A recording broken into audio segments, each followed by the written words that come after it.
함께 다시 하나님 말씀은 히브리서 8장 6절에서 9절까지의 말씀, 두 언약이라는 제목으로 함께 주신 말씀 나누기 원합니다. 저희는 계속 히브리서 7장부터 살펴보면서 예수님께서 제사 직분을 완성하신 분으로 또 대제사장으로서 사역을 하셨다라는 말씀을 살펴봤습니다.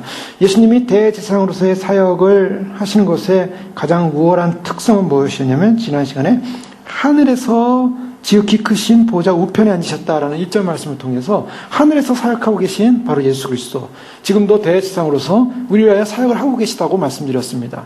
바로 대제사장으로서 우리 위하여 사역하는 이유가 있다면, 우리가 계속적으로 주님 안에서 하나님께 나아가기 위한 중보자가 필요하다는 것이죠. 대제사장 사명은 중보의 사명입니다.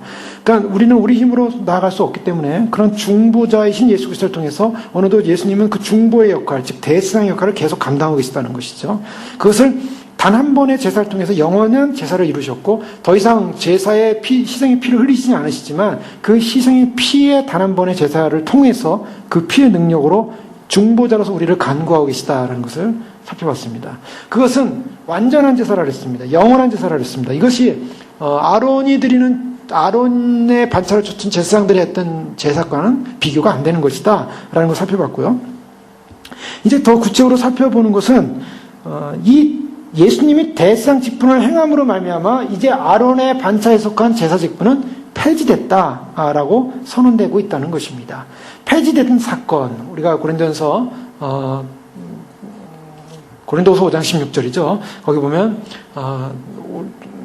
그리스도 안에 우리가 새로 태어난 사람을 얘기하면서 보라, 이전 것은 지나갔으니 새 것이 되었도다. 이런 말씀을 우리가 살펴봅니다. 예수님 안에서 우리의 이전 것은 지나갔다. 그리고 새 것이다. 자, 이 새 것이라는 것은요, 예전 것을 가지고 이렇게 자꾸 이렇게 발전시켜가지고 예전 것을 자꾸 개혁시켜가지고 새로운 것을 만든 게 아닙니다. 이전 것은 없어지고 새로운 것이 온 것입니다. 예수님의 사역이라는 것은 바로 아론의 반차를 쫓아서 아론의 계열에서, 레위 지파의 계열에서 어떻게 잘 돼가지고 좀 상승을 해서 거기서 제사 직분을 완성한 게 아니라, 레위 지파의 제사 직분은 사라졌다, 없어졌다는 것을 말하고 있습니다. 그렇기 때문에 바로 옛 제사 직분과 새 제사 직분의 모습은 완전히, 이것은 별개의 직분으로서 완전히 다른 것이다 라는 걸 살펴볼 수 있고요. 특별히 이 옛 제사 직분을 우리가 다른 표현으로 하면은 옛 언약이다 라고 이렇게 표현할 수가 있습니다. 레위 제사 전체를 옛 언약에 국한되는 것이고, 예수님께서 이루신 제사 직분을 새 언약이다 라고 말할 수 있는 것입니다. 그래서 오늘 본문에서 이 부분을 강조하고 있습니다. 그러나 이제 6절에 보면, 그는 더 아름다운 직분을 오셨으니 그는 더 좋은 약속으로 세우신 더 좋은 언약의 중보자시라. 언약의 중보자시다 라고 말하고 있습니다. 자, 이전에 그 직분도 아름다운 직분이었습니다. 레위 지파가 하나님의 그 제사 제도를 감당하는 것도 사실은 아무나 할 수 없는 것이지만 하나님이 특별히 세운 사람들이었습니다. 그래서 그것이 아름다운 인간과 하나님의 중보의 역할을 했지만 완전할 수 없었고, 그리고 완전한 속죄를 이룰 수 없었습니다. 그래서 예수님이 오셔서 더 아름다운 직분을 오셨는데 더 좋은 약속으로 더 좋은 언약의 중보자시다. 더 좋은 것, 더. 그래서 예수님은 사실은 이 유대인들이 믿었던 그 유대 율법의 제사 제도와는 비교할 수 없는 더 좋은 언약이고 더 좋은 제사장이고, 이것을 계속 강조하고 있는 것입니다. 그런데요, 태양이 떴는데, 우리가 가끔 가다 보면 태양이 뜬 상황에서 이 달이 보이는 경우가 가끔 있습니다. 근데 이 달이라는 것은 사실 태양이 뜸으로 하면 의미가 없는 것이죠. 밤에만 비추는 달이었는데 이제 태양이 뜸으로 낮의 역할은 태양이 감당하는 것입니다. 그런데 사람들은 태양이 뜬 바로 그 낮에 자꾸 달을 의지한다는 거죠. 달을 바라본다는 것입니다. 그것은 아무 의미가 없다는 거죠. 유대 그리스도인들 가운데 예수 그리스도를 통해서 태양의 빛을 봤는데, 생명의 빛을 보고 영원한 구원의 제사를 맛보았는데 자꾸 낮에 달을 본다는 거예요. 옛 레위 제사의 직분, 레위 제사의 방법론, 레위 제사의 율법, 자꾸 그것을 해야만이 뭔가 구원의 어떤 하나님께 나아가는 길이 있지 않는가, 이렇게 생각하고 있는 것입니다. 하나님께 나아가는 길은 옛 유대 레위 제사법으로는 못 나갑니다. 못 나가요. 폐지된 거예요. 폐지됐는데 그 폐지된 것을 자꾸 바라보게, 지금 예수 그리스도를 통해서 예수님을 통해 나가면 되는데 자꾸 그걸 돌아가는 거예요. 왜요? 자꾸 이렇게 달이 보인다고 생각하는 거예요. 그 달을 쫓아가야 되는 거예요. 지금 달이 아닙니다. 태양을 쫓아가야 되는 것입니다. 예수 그리스도이신 바로 빛이신 예수 그리스도. 바로 이것은 이 율법과 복음과의 관계로서 새로운 언약이 나옴으로 말미암아 옛 언약은 결국 폐쇄되고 없어진 것이다. 그래서 오늘 7절에 보면 이렇게 말합니다. 저 첫 언약이 바로 레위 제사제법을 말하고 있습니다. 또 아니면 저 첫 언약이라고 할 때 또 아브라함과 맺은 언약이지 않는가, 또 이렇게 해석을 하기도 합니다. 어쨌든 하나님께서 그 백성들과 맺은 언약, 즉 하나님 안에서 구원받는 언약이 무흠하였더라면 둘째 것을 요구할 일이 없었으려니와. 여기서 말씀은 첫 언약이라는 것이 흠이 있었다고 말하고 있습니다. 자, 첫 언약이 왜 흠이 있었는가? 사실은 율법이라고 하는 건 하나님이 주신 것입니다. 하나님이 그럼 흠이 있는 율법을 주셨냐? 그건 아니었습니다. 율법 자체는 완전합니다. 율법 자체는 거룩한 것이고, 그리고 의로운 것이고, 그리고 선한 것입니다. 율법 자체는 나쁜 게 하나도 없어요. 그래서 저희가 율법을 보면 하나님께서 그 구약 상황에 맞게 모든 자세한 것을 다 말씀해 주셨습니다. 그런데 문제는 뭡니까? 율법이 문제가 아니라 율법을 지켜서 행하는 사람이 문제였다는 거예요. 사람이 율법을 못 지키는 결과가 일어났고, 이 사람이 율법을 다 행하지 못함으로 말미암아 계속 인간 안에는 죄라는 문제가 해결이 안 되는 것입니다. 이 죄라는 문제가 해결이 안 되기 때문에 결국 이 해결되지 않음으로 말미암아 이 율법이 결국 해야 될 일들을 다 완성할 수가 없었던 거예요. 율법을 통해서 완전한 구원을 줘야 되는데 인간이 이 율법을 통해서는 결국 구원을 얻을 수 있는 길이 없음을 깨닫게 되고 알게 하셨다는 것입니다. 그래서 이 율법으로는 결국 구원을 얻을 수 없는 길이었고 오직 구원을 얻을 수 있는 영원한 구원의 길을 허락하셨다. 그래서 8절 이하에 예레미야 31장에 나오는 그러한 예언의 말씀을 그대로 인용하는데요. 신약 성경에서 구약을 인용할 때 가장 길게 인용된 부분입니다. 이 8절에 나오는 그들의 잘못을 지적하여 말씀하시되 라고 하면서 지적하죠. 그 내용이 뭡니까? 주께서 이르시되 볼지어다 날이 이르리니. 예레미야 31장 30절에서 여호와의 말씀이니라. 보라 날이 이르리니 내가 이스라엘 집과 유다 집에 새 언약을 맺으리라. 자, 주께서 이르시되 볼지어다 날이 이르리니 내가 이스라엘 집과 유다 집과 더불어 새 언약을 맺으리라. 새 언약을 맺겠다고 말씀하고 있습니다. 자, 저희가요, 예레미야는 어떤 사람이었습니까? 예레미야가 이 말씀을 전할 때 예레미야는 40년 동안 이렇게 부름받았습니다. 그런데요, 예레미야는 참 힘들고 어려운 사람이었어요. 왜냐하면 예레미야는 이스라엘의 멸망을 외쳤습니다. 이 멸망을 외치는 선지자는 이 쉬운 선지자가 아니에요. 사실은 괴로운 선지자입니다. 굉장히 외로운 선지자입니다. 많은 사람들이 다 평안을 외치고 있었어요. 선지자들이 다 평안을 외치고 당시의 지도자들이 다 평안을 외치고 하나님께서 우리 함께하고 있다. 우리 어려움 없을 것이다. 우리는 번영할 것이다. 우리는 하나님의 택한 백성이다. 다 그거를 이렇게 위로하고 있었어요. 근데 예레미야는 하나님의 심판, 이스라엘이 범죄함으로 말미암아 하나님께서 심판하셔서 예루살렘이 멸망할 것이다. 그러니까 사람들이 예레미야를 얼마나 핍박하는지 모릅니다. 그래서 예레미야가 매도 맞고요. 그 다음에 웅덩이에 빠지기도 하고요. 하여간 예레미야 생애 가운데 사람들로부터 인정받지 못하고 외로운 가운데 그런 거짓 선지자들에 대해서 모욕당하고 맞고 감옥에 가고 여러 가지 이런 일들을 당하겠는데요. 사실은 예레미야의 그 모습은 바로 예수님의 모습을, 선지자적 예수님의 모습을 예표하고 있었습니다. 예수님도 무엇을 외쳤냐면 가장 결정적인 것은 예수님께서 예루살렘을 품으려고 했습니다. 이스라엘 백성을 품으려고 했습니다. 유대인들을 품으려고 했습니다. 그런데 예루살렘과 유대인과 이스라엘을 품기 위해서는요, 그들이 반드시 예수님이 바로 하나님이 보내신 구속주라는 메시아라는 사실을 인정해만 했어요. 근데 그들이 그걸 인정하지 못하는 것입니다. 그러니까 하나님의 아들로 온 메시아가 왔는데, 진짜 메시아가 왔는데 그 메시아를 인정하지 못하니까 결국 그 예루살렘이라는 성전, 예루살렘에 있는 성전의 기능은 의미가 없어진 거예요. 그래서 이 성전은 무너질 것이다. 그리고 예루살렘은 파괴될 것이다. 그래서 예수님께서 우세요. 그래서 예수님의 우시는 모습은 바로 성문 밖에서 예루살렘 모습 우시는 모습은 예레미야가 이스라엘의 멸망을 앞에 보고 하나님의 그 심판을 당하는 바로 이 하나님의 선택된 백성들이 별로 하나님을 따르지 않고 하나님의 말씀을 귀 기르지 않고 그들이 우상에서 돌아키고 하나님 앞에 회개하지 않음으로 말미암아 있게 될 그러한 역사적 운명을 보고 울었다는 거죠. 예레미야의 눈물은 바로 예수님의 눈물과 같은 것이고요. 또 예수님이 핍박당하면서 그 다음에 매 맞으면서 채찍을 당하면서 조롱당하면서 또 이렇게 고통당하는 이 모습들, 자, 이 모습인데요. 바로 그와 같은 삶을 살았던 예레미야가 결국 이스라엘과 유다 집의 언약을 맺으실, 새 언약을 맺으실 하나님을 이 새 언약에 관한 것을 선포합니다. 얼마나 놀라운 말씀인지 몰라요. 32절에 보면 새 언약을 맺는 이유가 나옵니다. 이 언약은 내가 그들의 예레미야 31장 32절입니다.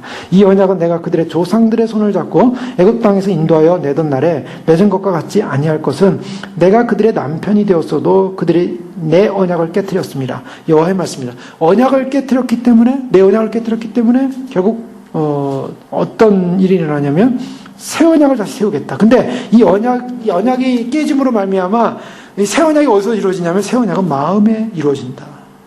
바로 예수 그리스도를 통해서 이루어지는 새 언약은요, 이제는 레위법을 통해서 구원받는 언약이 아니라 바로 예수 그리스도를 마음의 믿음으로, 성령으로 말미암아 새로운 할례를 받음으로 말미암아 이루어지는 새 언약입니다. 9절에 보면은, 히브리서 오늘 본문의 9절에 보면 애굽 땅에서 인도하여 내던 날에 그들과 맺은 언약과 같지 아니하도다. 그들은 내 언약 안에 머물러 있지 아니하므로 내가 그들을 돌보지 아니하였노라. 자, 하나님의 신적인 어떤 돌봄이 하지 않았다. 그 이유가 뭐냐? 머물러 있지 않기 때문에. 자, 이스라엘 백성들이 사실은 새 언약의 이런 놀라운 축복을 받게 되는데요. 새 언약의 축복을 받기 이전에 이스라엘은 하나님과의 맺어진 언약에서 어떤 관계였냐면 그 신뢰 관계를 깼다는 것입니다. 인간편에서 언약을 깼어요. 자, 구약 시대의 언약은 이 서로 언약을 맺을 때는 이 언약이라는 관계가 베리트라는 말을 쓰고 있는데, 이것은 아브라함 언약에서 우리가 볼 수 있는 아브라함 언약에 그 짐승들을, 새들을 잡아가지고 배를 갈라서 이렇게 벌려놨습니다. 그 벌려놓은 사이에 하나님께서 불이 되어서 지나가셨어요. 불이 되어서 지나가는 말미암아 결국 아브라함과 언약을 맺는 관계가 나오는데요. 그래서 하나님과 인간과의 관계 속에서 언약이라고 하는 것은 짐승을 죽여서 각을 이렇게 열어가지고 그 가운데를 쪼개서 열어가지고 불 가운데로 지나가는 것 자체가 생명언약입니다. 이 언약이 깨어지면 이와 같이 죽임을 당한다. 이와 같이 죽는다라는 어떤 언약의 파괴에 오는 어떤 하나의 중요한 상징이에요. 그래서 언약이 깨어지면 죽음이 와야 돼요. 이스라엘 백성들에 있어서 하나님과의 언약이 깨어졌어요. 왜요? 이스라엘 백성들이 하나님 언약을 믿지 않고 따르지 않고 우상을 숭배하고, 그리고 하나님을 절대적으로 신뢰하지 않고 우상을 숭배하는 모든 과정 속, 애굽에서 나와가지고 금송아지 만든 과정, 또 예루살렘에서 그들이 많은 우상을 섬기는 과정, 이것이 언약이 깨진 거예요. 언약이 깨짐으로 말미암아 결국 이스라엘은 죽어야만 하는 것입니다. 죽어야 되는 1차적인 단계가 이제 예루살렘의 파괴고 성전의 파괴입니다. 그리고 그와 같은 언약을 새롭게, 죽음의 언약을 새롭게 갱신하는 것으로 말미암아 예수 그리스도가 친히 자신이 죽음으로 언약에 대한 그 징계, 즉 깨어진 언약에 대한 모든 저주의 대가를 치르시고 새 언약을 만드신 거예요. 그 새 언약을 만드셔가지고 예수님께서 돌아가시 전날 밤에 제자들과 함께 성찬하지 않습니까? 성례를 행합니다. 내 살이다, 내 피다. 이 새 언약의 의미가 뭐냐면 바로 이제 신약으로 하면 그런 개념으로 들어와요. 즉 언약이 깨어졌을 때는 바로 죽음으로써 그 결과에 책임을 져야 되는데, 예수님이 친히 그 언약이 깨어진 이스라엘 백성들 사이에서 친히 자신이 죽음으로 언약을 깨어진 책임을 졌고, 그 다음에 그 책임진 언약 때문에 그 피와 살 때문에 다시 우리가 하나님과의 관계가 회복됐다는 것입니다. 그것이 바로 새 언약입니다. 바로 이 히브리서 8장에서 말하는 이 언약 문제를 바로 그렇게 다루는 거예요. 그래서 제물이 예전에 레이지파를 통해서 제물로 드려진 그 언약은 이미 깨어졌어요. 인간의 죄로 말미암아. 인간이 그걸 다 못 지켰습니다. 그래서 오늘 그들이 내 언약 안에 머물러 있지 않았다라고 9절에 말하고 있습니다. 언약이 깨어진 거예요. 깨어짐으로 말미암아 결국 그에 대한 책임이 져져야 되는데, 그 책임을 이스라엘 백성이 물론 1차적으로 그들이 육적으로, 나라적으로 당했습니다. 그래서 하나님과의 관계가 깨어지고 예루살렘이 무너지고 성전도 파괴되고, 그러나 주님께서 새 언약을 세우시는 그 바로 하나님께서 바로 우리의 마음의 법에 기록될 새 언약으로 오실 바로 그분이 예수님이 오셔가지고 친히 그것을 이루셨다. 그것이 얼마나 위대한 언약이냐. 그래서 마태복음 26장에 보면 27절에서 28절에 보면 예수님이 이런 말씀하시죠. 그들이 먹을 때에 예수께서 떡을 가지사 축사하시고 떼어 제자들에게 주시며 이르시되 받아서 먹으라 이것은 내 몸이니라 하시고 또 잔을 가지사 감사기도 하시고 그들에게 주시며 이르시되 너희가 다 이것을 마시라 이것은 죄사함을 얻게 하려고 많은 사람을 위하여 흘리는 바 나의 피 곧 언약의 피니라. 그래서 언약의 피라는 말은 바로 이 부분을 강조하고 있는 것입니다. 옛 언약이 깨어지고 새 언약이 시작되는 사건. 고린도전서 11장 24절에 똑같은 바울이 고백을 하고 있습니다. 고린도전서 11장 24절에서 25절에 보면 축사하시고 떼어 이르시되 이것은 너희를 위하여 위하는 내 몸이니 이것을 행하여 나를 기념하라 하시고 19회 또한 그와 같이 잔을 가지시고 이르시되 이제는 내 피로 세운 새 언약이니 이것을 행하여 마실 때마다 나를 기념하라. 새 언약이니 여기서 새 언약이 나와요. 예수님의 뭔가 그 살과 피에 동참하는 것이 바로 새 언약 백성 예레미야가 말한 바로 새 언약이 나오는 것입니다. 예레미야는 바로 앞으로 이스라엘 백성들에게 이와 같이 하나님의 언약, 하나님과의 관계, 남편이 된 하나님과 부인이었던 이스라엘과의 관계가 깨어졌는데 그 깨어진 관계 속에서 새 언약을 맺는 사건이 나타날 것이다. 바로 이것을 예언한 것입니다. 그러니까 예레미야의 그 선지 사명 속에는 이스라엘이 멸망하고 저주받아서 끊어질 것이다라는 그런 어떤 슬픔의 그런 눈물의 그런 선지의 그런 예언도 있었지만 그러나 앞으로 오실 메시아가 새 언약을 이루실 것이다. 마음에 베푸실 그 언약. 그러니 지금 우리가 예수님을 믿고 우리 마음에 성령님이 임하고 우리가 예수님을 마음에 예수님의 말씀을 마음에 법에 새겨져서 말씀대로 살아간다는 것은요.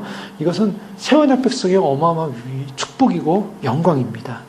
이 히브리서 9장 15절 말씀에도 계속 이 말씀을 강조하고 있습니다. 이러므로 말미암아 그는 새 언약의 중보자시니 이는 첫 언약 때 범한 죄에서 속량하려고 죽으사 부르심을 입은 자로 하여금 영원한 기업의 약속을 얻게 하려 하십니다.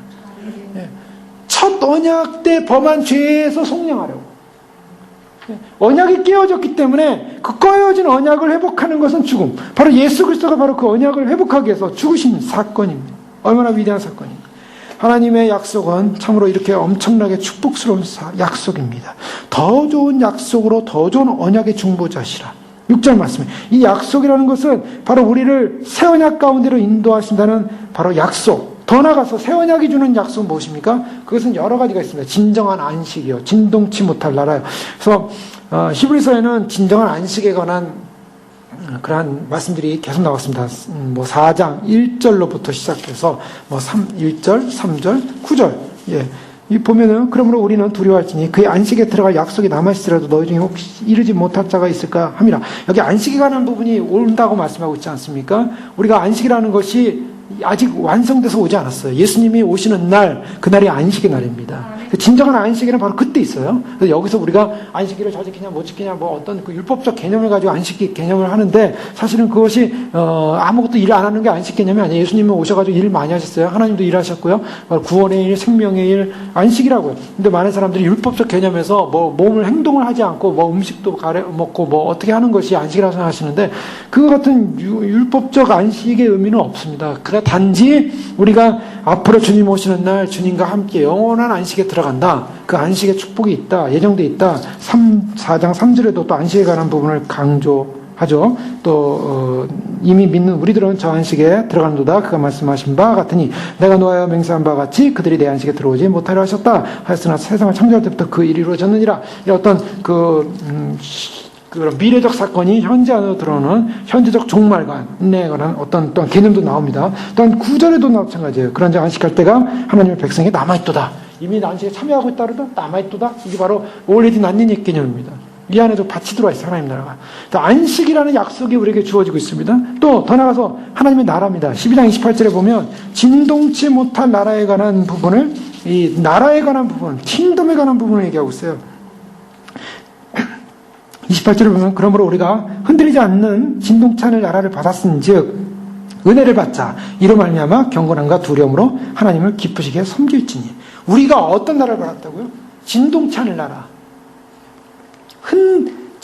흔들리지 않는 나라. 이 엄청난 나라를 우리가 받은 것입니다. 변동하지 않는, 진동하지 않는다는 것은 이 변동하지 않는다는 것이에요. 영원하시고 영존하다는 것입니다. 또 22절 말씀에 보면요. 22절에 보면 그러나 너희가 잃은 곳은 시온산과 살아계신 하나님의 도성인 하늘의 예루살렘과 천만 천사와.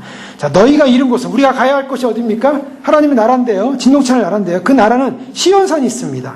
하나님의 도성이 있습니다. 하늘에 예루살렘이 있습니다. 천만 천사가 있습니다. 얼마나 영광스러운지 모릅니다. 이것이 다 우리에게 주어진 약속들이라는 것입니다. 이 약속을 주시는 분이 바로 새 언약의 중보자로 오신 주님께서 그 새 언약을 이루심으로 말미암아 새 언약에 들어간 백성들이 누릴 약속들이에요. 그래서 그 새 언약에 들어간 것이 우리는 하나님의 그 거룩한 성령의 인도하심을 받고 또 하나님과 동행함을 하고 또 하나님의 사명을 감당하는 것입니다. 예전에는 구약시대에는 성령이 임하지 못했어요. 성령이 특별한 선지자나 또 왕에게 임하기도 했지만 일반 백성들에게 성령이 임하지 않았습니다. 그러나 오늘날 우리는 새 언약 백성들에게 성령이 임한다는 거예요. 보혜사, 파라클레이토스, 내가 가는 것이 너에게 유익이다. 내가 가면 또 다른 보혜사를 보냈는데 성령님이 우리에게 오신다. 우리 안에 성령님이 계신 것입니다. 이 성령님을 받음으로 말미암아 우리는 진리 안에 거하게 되는 거예요. 그래서 오늘날 저희가 성령의 충만과 성령의 인도하심을 잘 받게 되면 그 진리 안에서 우리가 말씀을 따라서 말씀을 깨닫고 인도를 받게 되고요. 또 주님과 동행하는 삶을 살게 되는 것입니다. 자, 이와 같은 이 새 언약의 축복, 이 언약의 피로 말미암아 이루어지는 새 언약의 축복입니다. 주님께서 우리에게 이와 같은 새 언약의 축복을 주셨는데 이스라엘 백성들은 왜 언약 백성으로서 실패했는가? 그 실패한 이유는 히브리서에도 계속 그것을 중복적으로 강조하고 있는 거예요. 이스라엘은 옛 언약에 실패했습니다. 근데 왜 실패했는가? 그 실패한 이유는 예레미야 7장 23절에서 24절에 있는 말씀을 보면요. 이스라엘 백성들이 실패한 이유가 간단하게 나오고 있습니다. 제가 예레미야 7장 23절 24절 읽어드리겠습니다. 오직 내가 이것을 그들에게 명령하여 이르기를 너희는 내 목소리를 들으라. 그러면 나는 너희 하나님이 되겠고 너희는 내 백성이 되리라. 이것이 바로 언약이에요. 나는 너희 하나님이 되고 너희는 내 백성이 된다. 이 하나님과 백성과 하나님과의 관계가 얼마나 위대한 축복인지 모릅니다. 이스라엘에게만 주어진 축복입니다. 너희는 내가 명령한 모든 길로 걸어가라. 그리하면 복을 받으리라 했으나 문제는 뭡니까? 예레미야 7장 24절에 그들이 순종하지 아니하며 귀를 기울이지도 아니하고 자신들의 악한 마음에 깨와 완악한 대로 행하여 그 등을 내게로 돌리고 그 얼굴을 향하지 아니하였으며. 자, 이스라엘 백성들이 하나님과의 그러한 언약 관계에서 깨어진 이유는 이것은 분명하게 뭘 말하냐면 불순종이었습니다. 하나님, 내 말을 귀를 기울이라 그랬어요. 내 목소리를 들으라. 그러면 나는 너의 하나님이 되고 내 백성이 되리라. 항상 조건이죠. 주님이 우리에게 그냥 무조건 구원해 주겠다. 뭐 우리의 태도와 상관없이 무조건 기원한다. 그런 개념은 없습니다. 성경에. 주님이 우리와의 관계를 맺을 때는 나는 너의 하나님이 되고 너희는 나의 백성이다. 나는 너의 남편이고 너는 나의 신부다. 이렇게 주님 말씀하실 때는 그 관계성 속에서의 순종이라는 주님의 말씀을 듣고 따른다는 그런 창조주와 피조물과의 그런 관계성이 성립이 된다는 것입니다. 그래서 이 관계성의 성립은 바로 예수님 안에서도 마찬가지입니다. 새 언약에서. 새 언약에서도요, 우리가 예수님을 믿는다고 할 때 예수님의 그런 신부가 되고 예수님은 나의 신랑, 나는 예수님의 신부. 이럴 때 무슨 관계가 되냐면 바로 관계성이에요. 어떤 관계? 바로 그분의 말씀을 듣고 따르는 순종하는 관계입니다. 그러기 위해서는 어떻게 합니까? 우리가 우리 자신이 신으로 세웠던, 하나님 외에 신으로 세웠던 모든 우상들, 즉 자아라는 우상. 내가 그동안은 예수님을 나의 왕으로 모시지 못했어요. 그러나 예수님을 나의 왕으로 모신다는 것은 나의 자아의 모든 나의 신들이 무너지고 예수님이 나의 심령의 우선순위의 1순위, 하나님으로 존재하고 그분을 나는 따르기로 결정하고 그래서 그분의 뜻에 따라서 순종하기로 결정하는 것. 이것이 제자입니다. 자, 바로 이 부분에 있어서 이스라엘이 불순종으로 결국 실패했죠. 그러나 주님은 이제 새 언약을 통해서 바로 이것을 회복하심으로 말하면 어떤 관계? 성령님을 보내셔가지고 성령을 따라 말씀을 따라 내적인 변화의 존재로 살 것을 말씀하고 있는 것입니다. 그래서 내적인 변화가 일어날 때 우리가 새 언약 백성이 되게 되는 것이죠. 새 언약 백성이 될 때 진정한 마음의 변화가 일어나게 되고 그래서 이 마음의 변화를 통해서 온전한 주님과 함께 동행하는 새롭게 갱신된 인생, 그래서 마음과 생각에 주님의 말씀이 기록되어지고 그래서 그 말씀을 따라 살아가는 거룩한 믿음의 사람들이 되는 것입니다. 자, 이것이 얼마나 위대한 축복인가. 예전에 있었던 그 레이지파의 그런 옛 언약은 모형이었고, 예수님은 본질입니다. 그리고 옛 언약은 불완전했고, 불완전한 제사제뿐이었고, 이제는 완전한 제사제뿐입니다. 그리고 예전에는 외적인 어떠한 율법의 행위를 했다면, 지금은 내적인 것과 상관있어요. 그래서 내적으로 변화되어지고, 내적으로 정말 주님을 따르는 믿음의 백성들. 자, 이 모든 것이 얼마나 위대한 축복인가를 주님께서 말씀하시면서, 자, 이스라엘 백성들이 이제 내 언약 안에 머물러 있지 않았기 때문에 내가 그를 돌보지 않았다. 내가 그들을 돌보지 않았다라고 선언하는 것입니다. 시편 95편 말씀에도 보면요, 동일한 그런 축복과 축복받은 백성과 이스라엘 백성의 문제에 관해서 동일하게 지적하고 있습니다. 왜 하나님께서 돌보지 않았는가? 시편 95편의 1절부터 7절까지 말씀은 하나님의 백성이 갖는 그런 영광입니다. 그리고 자세입니다. 오라, 우리가 여호와께 노래하며 우리의 구원의 반석을 향하여 즐거이 부르자. 우리가 감사함으로 그 앞에 나아가며 시를 지어 즐거이 그를 노래하자. 하나님을 향한 찬양과 예배, 월십을 말하고 있어요. 노래하며 찬양하며, 구원받은 백성의 특징은 찬양입니다. 찬양과 그런 예배를 통해서 하나님을 바라보는 것이죠. 여호와는 크신 하나님이시요 모든 신들보다 크신 왕이시기 때문이로다. 땅의 깊은 곳이 그의 손 안에 있으며 산들의 높은 곳도 그의 것이로다. 바다도 그의 것이라 그가 만드셨고 육지도 그의 손이 지으셨도다. 오라, 우리가 굽혀 경배하며 우리를 지으신 여호와 앞에 무릎을 꿇자. 자, 하나님을 향한 경배와 예배입니다. 그는 우리의 하나님이시요 우리는 그가 기르시는 백성이. 이것이 언약 백성이에요. 자, 시편 95편에서 아까 이미 말씀드린 것처럼, 예레미야에서 말씀드린 것처럼 하나님의 백성과 하나님과의 관계, 하나님은 우리 하나님이시고 우리는 그의 백성이다. 그의 손이 돌보시는 양이기 때문에 너희가 오늘 그의 음성을 듣거든 하고 조건을 달죠. 너희가 그의 음성을 듣거든. 자, 항상 구약에서 뭡니까? 하나님과 백성 사이에 있어서 이 놀라운 축복의 관계를 유지하는 방법이 뭔가, 연결되는 방법이 뭔가, 그 백성으로서의 신분의 유지는 다른 것이 아닙니다. 하나님의 말씀을 듣는 것입니다. 따르는 것입니다. 청종하는 것입니다. 그만큼 말씀을 듣는 것은 굉장히 중요한 일입니다. 말씀을 듣고 말씀을 따르는 거예요. 저희가 이 마지막 주님 오심의 길을 앞에 놓고 우리가 이 마지막 길을 가면서 우리가 따라가는 것은 말씀입니다. 저도 말씀을 전할 뿐이고, 말씀 속에서 말씀이 무엇을 말하는가. 그럼 말씀 속에서 우리에게 필요한 것을 뽑아내는 것이 아니라 말씀 속에 담겨져 있는 예수 그리스도가 누군가를 보는 것입니다. 그래서 말씀 속에는 다 예수님이 담겨져 있어요. 이미 말씀드렸잖아요. 요한복음을 통해서 예수님께서는 이 모든 성경은 나에 대해서 말씀하는 거라. 성경을 보면요, 우리는 여기 성경을 통해서 뭘 보냐면 내가 이 세상에서 얼마나 잘 먹고 잘 살고 복받을 거가 아니라, 내가 아니라 예수 그리스도가 어떤 분인가를 보는 것입니다. 히브리서 전체 쪽에서 나타나는 핵심이 뭡니까? 예수 그리스도. 그게 얼마나 위대한 분인가. 여기는요, 모세, 여호수아, 이런 아론, 이런 사람들이 주인공들이 아니에요. 그리고 사실 여기서는요, 가장 중요한 핵심은 뭐냐면, 물론 이 성경이 쓰여진 것은 히브리 유대 그리스도인들을 격려하기 위해서 쓰여진 말씀이지만, 그러나 그 격려가 뭐냐고요. 힘들고 어려웁니까? 힘내세요, 용기 내세요. 적극적인 사고방식을 하면 됩니다. 조금만 고난만 이기면 됩니다. 어떤 인간적인 심리조법이 아니에요. 인간적인 심리요법을 가지고 접근해서 사람이 그 본질적인 문제 해결이 안 됩니다. 본질적인 격려는 뭐냐? 예수 그리스도가 누군지를 분명히 아는 것입니다. 여러분, 우리 신앙에 있어서 진정한 격려와 진정한 힘이 되는 것은 예수님이 누군가를 분명히 할 때 우리는 주님이 주시는 능력과 힘으로 승리하게 될 줄 믿습니다.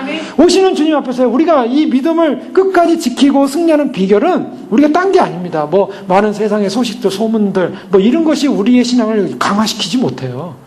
그것은 다 하나의 중요한 참고 자료일 수는 있지만, 시대를 분별하는 어떤 분별 자료일 수 있지만, 가장 중요한 핵심적인 우리가 주님을 맞이하는 비결은 예수 그리스도입니다. 예수님을 알아갈 때, 예수님과 가까워질 때, 예수님을 알아갈 때 그분이 내 안에 충만해지는 겁니다. 내 안에 그분이 충만하면, 주님이 충만하면 주님을 기다리게 되는 것이고, 주님과 연합되는 것이고, 주님과 하나 되는 것입니다. 지금 연합되어 있고 지금 하나 되어 있을 때 주님 오시는 날 주님과 연합되는 것입니다. 근데 지금은 분리되어 있어요, 주님과. 그러면은 주님 오시는 날 분리해요. 내가 주님이 연합되어 있어야 되는 거. 그 연합되는 방법이 뭐냐? 영생은 하나님과 그를 보내신 예수 그리스도를 보내신 자 하나님과, 그리고 보냄받은 예수 그리스도를 아는 것입니다. 아는 것이 영생이래요. 아는 것이 구원이래요. 자, 왜 그런가? 알 때 믿음이 생긴다는 것입니다. 아멘. 믿음이 그냥 알지도 못하는데 갑자기 안 생긴단 말이죠. 그냥 우리가 주님이 어떤 분이라는 사실을 알 때 그분이 어떤 분이고 그분이 어떻게 오셨고 그분이 어떤 일을 하실 것이고 그분이 어떤 역사를 이룰 것인가를 알 때 막 기대가 되는 것입니다. 저는 이 성경을 보면서 가장 흥분되고 가장 기대되는 게 나라라는 것입니다. 하나님의 나라. 이 나라 개념만 들으면요. 뭐 저는 정치를 좋아하는 사람은 관심도 전혀 없습니다. 뭐 그런데 전혀 관심도 없는데요. 성경을 보다가 나라가 나오면요. 제가 그 나라에서 통치하고 뭐 정치에 무슨 자리를 차지하는 그런 개념이 아니라 예수님이 다스릴 나라가 얼마나 좋을까. 그게 막 너무 기대가 되는 거예요. 예수님이 통치하셔서. 그러니까 예수님이 마음껏 통치하는 나라. 예수님께서 이 땅에 오셔가지고 얼마나 고생하셨습니까? 인간적으로 보면. 난 인자는 머리 둘 곳이 없다. 예수님 우리가 초막절 사건도 봤지만은 사람들은 각각 제 집으로 돌아갔는데 예수님은 집이 없어요. 물론 어머님이 계신 집이 있지만은 그러나 그런 인간적인 집을 말하는 것이 아니라 예수님 자신이 이 땅에 어떤 것도 자신의 안식처로서 자기를 위탁을 두지 않으셨다는 거예요. 예수님의 집은 하늘에 있어요, 사실. 그 때문에 그렇지만은 육신적으로 온 것 자체도 힘든 일이었지만 예수님이 이 땅을 가시면 그냥 감난산에 가시지 않습니까? 감난산에 가 산에서 그냥 밤을 지새시고요. 그 다음에 새벽에 오신 거예요. 예수님은 사실은 어떤 면에서 이 땅 가운데 사람들한테 인정받지 못해 사람들이 얼마나 예수님을 핍박하고 예수님을 오해하고 예수님을 향해서 얼마나 괴롭히고 예수님을 따르는 백성들이 있었지만 제대로 또 못 따랐어요. 자, 예수님이 그렇지만 그러나 그런 예수님이 이제 고난당하시고 다 이 언약의 그런 새 언약의 사건을 이루시고 이제 부활하셔서 승계하셔서 이제 그 주님이 다시 오셔서 통치하실 때 그 통치가 얼마나 영광스러울까. 모든 만민이 모든 만백성이 그 앞에 무릎 꿇고 싶으시고 모든 피조세계가 주님을 경배할 것입니다. 그런 영광스러운 날, 주님이 영광받는 날, 우리가 사랑하고 우리가 귀하게 여기는 분이 영광받을 때 사람들은 자기가 영광받아서 기쁜 거 아니겠습니까? 가족 중에 자녀가 뭐 되게 공부를 잘해서 뭐 또 사람들한테 인정을 받는다든가 아니면 무슨 뭘 해서 뭐 굉장히 뭐가 영광받는 일이 있다든가 그러면 그건 또 기뻐요. 참, 왜요? 가족이기 때문에. 부모님들의 마음은 그런 거겠죠. 그런 것처럼 우리가 뭐 그런 마음은 아니지만 주님께서 우리를 위하여 그 십자가에 고난 당하신 주님께서 이제 영광 받으셔서 높임 받으셔서 그날 통치할 때 얼마나 영광스러울까. 자, 그런 관계가 형성되는데요. 이 시편 95편 8절 이하에 그의 음성을 듣거든 하면 어떻게 해요? 하나님과 백성 사이는 양이기 때문에 들어야 된다라고 나와야 되는데요. 너희는 무리바에서와 같이 또 광야의 마사에서 지냈던 날과 같이 너희 마음을 완악하게 강팍하게 하지 말지어다. 자, 너희가 듣거든 하고 이게 하나의 그런 하나의 그 경고성 그런 회상을 시켜요. 왜냐하면 이스라엘이 무리바에서 물이 없다고 또 막 원망하고 불평하던 그런 광야에서의 날들 마음을 완악하게 하지 말지어다. 그때 너희 조상들이 내가 행한 일을 보고서도 나를 시험하고 조사했도다. 이스라엘 백성들 향한 시편 95편의 평가는요. 이스라엘 백성들의 조상들이 그 광야에서의 사람들이 하나님을 시험했대요. 또 하나님을 조사했대요. 또 10절에 보면 내가 40년 동안 그 세대로 말미암아 근심하는 세대가 됐어요. 이러기를 그들은 마음이 미혹된 백성이라 내 길을 알지 못한다 했다. 여러분 이것이 뭐 하나님이 그 백성들을 향한 그런 너무나 안타깝고 너무나 참 불행한 그런 고백을 하는 마음이에요. 이스라엘 백성들이 애굽에서 나와가지고 하나님을 정말 믿었다면 끝까지 믿었다면 여호수아 가르쳐를 정말 믿었다면 얼마나 아름다웠을까. 근데 그 많은 100만 명이 넘는 120만 명으로 더 될 수 있는 한 200만 명으로 추정되는 그 많은 사람들 중에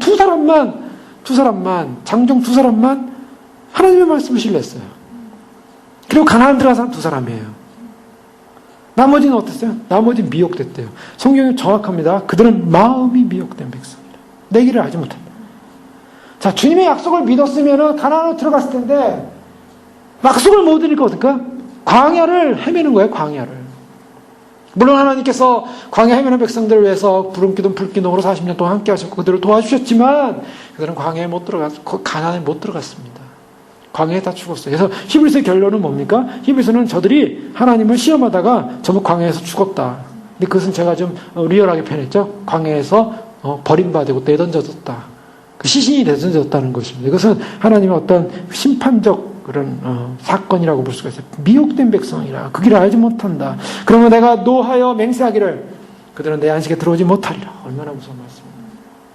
이런 면에서 보면요, 영적인 의미에서 보면 구원이라는 것이 그렇게 우리가 볼 때 진정한 구원받은 백성이라면, 하나님의 말씀을 듣는 백성이 하나님의 말씀을 듣고 있다면 그것은 그 사람은 제대로 된 인도를 받을 것입니다. 제대로 된 인도를 받는다면 당연히 주님의 안식에 들어가게 될 줄로 믿습니다. 이스라엘 백성들을 향하여, 바로 유대 그리스도인들을 향하여 바로 그것을 강조하고 있는 거예요. 히브리 기자는 하나님의 말씀, 하나님의 백성으로, 새 언약에 참여한 백성으로, 마음에 진정한 율법이 세워진 백성이면 하나님의 성령의 인도하심을 따라, 말씀을 따라 순종하며 달려갈 때 진정으로 안식에 들어갈 수 있다라고 선언하고 있습니다. 이스라엘 백성들, 광야 이스라엘 백성들이 안식에 들어오지 못한 것을 비교하면서 참으로 히브리서에서도 안식에 들어갈 약속이 남아있다고 말씀하고 있습니다. 우리는 안식에 들어가면 합니다. 자, 많은 사람들이 주님 오심의 복음을 듣고 출발을 했지만 사람들이 이 복음을 끝까지 믿고 끝까지 신뢰하고 가지 못하면 결국 안식에 들어갈 수 없는 겁니다. 왜요? 왜 그런 것입니까? 그 이유는 뭐냐면 40년 동안은 이들은 계속 하나님을 아프게 했어요. 하나님을. 왜요? 늘 시험했어요, 하나님을. 하나님을 늘 의심하는 거예요. 하나님의 약속이 분명하기 때문에 그 약속을 믿으면 되는데요. 믿으면 되는데, 이 사람들이 하나님의 약속을 신뢰하지 않고 사람들끼리 모여가지고 막 머리를 짜내는 겁니다. 이렇게 저렇게, 이렇게 저렇게. 그러면 거기에 미혹이 되는 거예요. 많은 사람들이 이렇게 미혹을 되고 있어요. 여러분, 다른 게 아닙니다. 주님의 약속의 말씀만을 믿고 갈 때, 주님께서 그 약속의 믿음대로 바로 안식으로 우리가 인도하실 줄로 믿습니다. 저는 그것을 믿어요. 분명히 믿습니다. 저는 예수님이 오신다는 사실, 이거 얼마나 감격스러운지 몰라요. 왜요? 예수님이 오신다는 사실이 왜 감격스러우냐면 빨리 주님이 오셔서 통치하셔야 돼요. 이 세상을 보세요. 이 세상 정치 체계를 보세요. 이 세상 경제 체계를 보세요. 어느 완전한 거 하나도 없어요.